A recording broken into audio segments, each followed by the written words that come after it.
Morning, guys. Today I'm getting ready for the delayed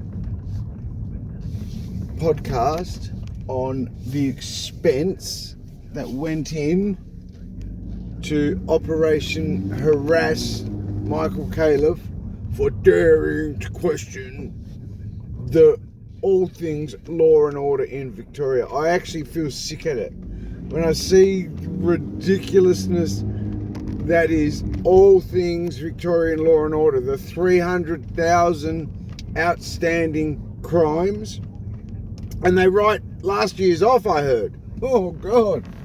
So that means that figure should probably be at 600,000.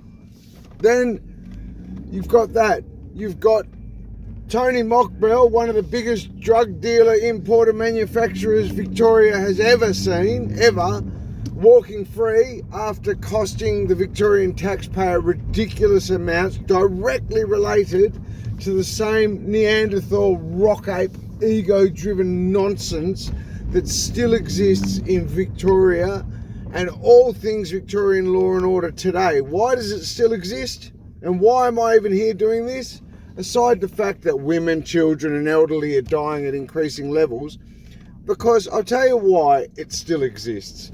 Because our dodgy corruptees, you know, the people that like do the whispering in the ear of the likes of Magistrate Pappas, those type of people, like the people who sadly are in a position to lead us but are doing an atrocious job of it, those people that should be hanging their disgusting little piggy heads in shame alongside the likes of Daniel Andrews standing over there with Kim Jong-un, those little types of little piggies who've done a horrible job of running the state.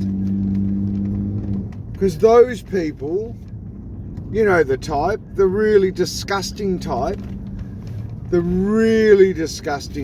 know how you get that like sort of disgusting type, bit of filthy more than disgusting, down there like on the homeless, maybe on the meth, no teeth.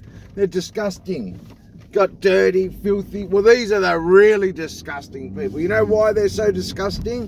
The Pappases and the Jacinta Allens and the you know why they're so disgusting? Because they've got no excuse. This is who they are as people.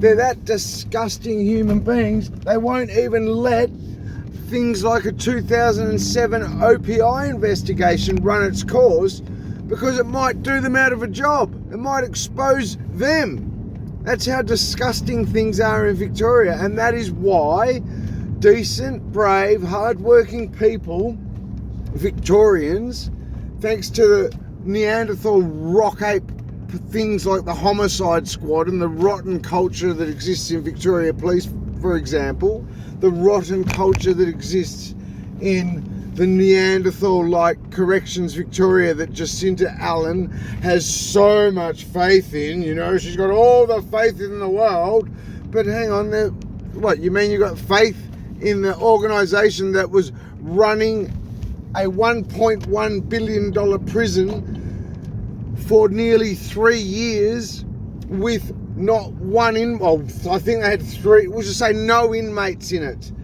fully staffed, costing the Victorian taxpayer $50 million a year. They're the type of people Jacinta Allen has absolute faith in. Those type of disgusting people are the reason that Victoria is spiralling into the mess that it's in, because they don't allow things like that 2007 OPI investigation to run its course. Which, what did that do? That allowed for those scumbag homicide squad detectives, those scumbag higher officers who all hide behind the fact that they were once brave, decent people until the job turned them into maggot people, scumbag people, numb to the misery type of maggot people who have turned Victoria into the mess that it is in now, while their colleagues are taking bribe after bribe off organised criminals.